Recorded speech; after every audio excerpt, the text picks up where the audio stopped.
في ليلة الامتحان وحاسس ان انت خايف وقلقان، هقولك النهاردة على اهم 8 نصايح تعملهم في ليلة الامتحان. النصيحة الاولى ان انت ما تسهرش تذاكر بالليل وانت فاكر ان انت كده بتلم المواد. لا، انت المفروض تصحى مثلا بدري قبل الامتحان بساعتين تقدر تراجع فيهم الحاجات اللي انت مهمة واللي انت محتاج تراجعها، لان انت لو ذاكرت بالليل وسهرت على المادة انت مش هيكون عندك طاقة ان انت تصحى للامتحان، وان انت اصلا ممكن يروح عليك الامتحان وما تقدرش تصحى للامتحان، مش هيكون عندك اي طاقة ومش هتقدر حتى لو رحت الامتحان تحل حاجة. فانتوا متخيلين الصدمة؟ بالانجليش يعني sleep early and wake up early، يعني نام بدري واصحى بدري. sleep early and wake up early يعني نام بدري واصحى بدري علشان تكون مركز وفايق. وتاني نصيحة هي ان انت ما تاكلش كتير قبل الامتحان او وانت رايح، ما تفطرش يعني بطبقين فول وعلبة لبن قد كده، ده عشان انت كده هتملى التانك ومش هتكون تقدر تركز ابدا في الامتحان وهتكون متوتر جدا ومش هتقدر تحل اي حاجة. فاحنا نعمل ايه؟ ان احنا ناخد مثلا اي تفاحة، موزة، اي ثمرتين تفاح او حاجة مع تمرتين، ده بيخلي التركيز عالي جدا، مع مثلا سندوتش صغير او حاجة كده. انت مش يعني مكلتش كتير وبرضو ان انت مش مكلتش خالص، فانت كده خليت كل حاجة مظبوطة في مكانها. كده انت واكل حاجة كويسة هتعلي معدل تركيزك في الامتحان وتقدر تركز وتحل كويس. والنصيحة الثالثة هي ان انت تكون من بالليل مجهز كل ادواتك، يعني لو حتى مسطرة او آلة حاسبة او اي حاجة تجهزها كلها من بالليل، وبالذات بالذات بالذات في الرياضة او في العلوم، لان يعني دايما في الرياضة ممكن ننسى حاجات، ننسى المسطرة، البرجل، الاستيكة او الآلة الحاسبة نفسها. فلازم من بالليل ان احنا نجهز حاجاتنا علشان ما نحطش نفسنا في خطر ان احنا ممكن ننسى اي حاجة من الحاجات بتاعتنا. فمن اهم الحاجات ان انت لازم تكون راصص كل حاجتك ومستعد. فبحب اقول لكم always be ready. always be ready يعني دايما كون مستعد. always be ready.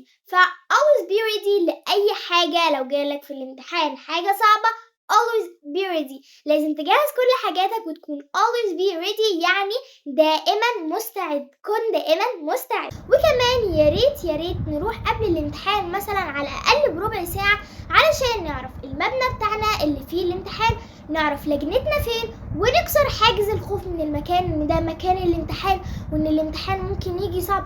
ولا احنا لما نقعد هناك شوية هنحس كده ان احنا خلاص كسرنا حاجز الخوف من اللجنة، فهنتعود على المكان وهنقدر نحل براحتنا.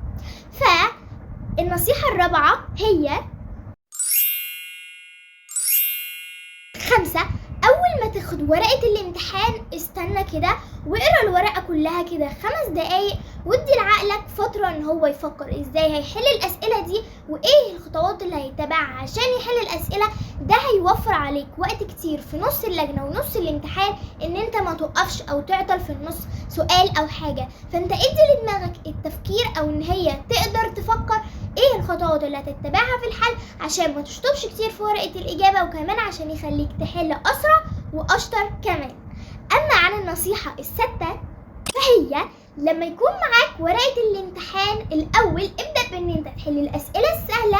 لو في سؤال انت مش متأكد منه ده هيخليك الأسئلة السهلة اللي انت بتحلها هتخليك يعني ان انت تكون ثقتك بنفسك عالية وهيقلل من التوتر. فبالتالي لو في سؤال انت مش عارفه او حاسس ان هو صعب شوية او مش متأكد من اجابته، هتقدر بالتالي ان انت لما تحل الأسئلة السهلة يعني ذاكرتك كده هتتنشط وهتعرف يعني هتعمل زي مراجعة كده على المنهج. فبالتالي السؤال اللي انت مش عارفه او انت كنتش متأكد من اجابته هتقدر ان انت تعرف اجابته بسهولة او هتقدر ان انت تتأكد من اجابته. اما بقى عن النصيحة السابعة ان انت لما تلاقي سؤال صعب في الامتحان حاول ان انت تعمله بصورة تانية انت تفهمها، يعني تقعد ترسم او تقعد يعني تغير من شكل السؤال علشان تقدر تفتكره. يعني لو في سؤال انت مش فاكره او مش عارفه خالص حاول تخلي السؤال ده بشكل تاني او حاول تغيره بشكل ان دماغك تقدر تفتكره او تقدر يعني ان انت تحله، والطريقة دي هتخليك ان انت تقدر تحله بسهولة جدا. اما بقى عن النصيحة التانية فهي ان انت تاخد معاك ازازة مية في الامتحان، وبجد دي النصيحة الاخيرة والاهم، ان انت لازم يكون معاك ازازة مية في الامتحان، ما بين كل نص ساعة كده تشرب مية بس مش كتير، علشان ده هيخليك المية دي بجد زي السحر، هتخلي دماغك تتعمل زي ريفريش تاني من اول وجديد، وتكون كده في حالة استرخاء، وتخلي دماغك تشتغل تاني من الاول، فهتقدر تحل بكل بساطة. المية مهمة علشان كده water helps focus. water helps focus يعني ان المية بتساعدنا نركز او الماء يعطي تركيز. water helps focus. water helps focus يعني المية بتاعت التركيز، علشان كده خلوا معاكم دايما ازازة مية، لان water helps focus. water helps focus يعني المية بتعطي تركيز. خلص فيديو النهاردة، اهم 8 نصايح للمذاكرة. باي باي، see you in the next video.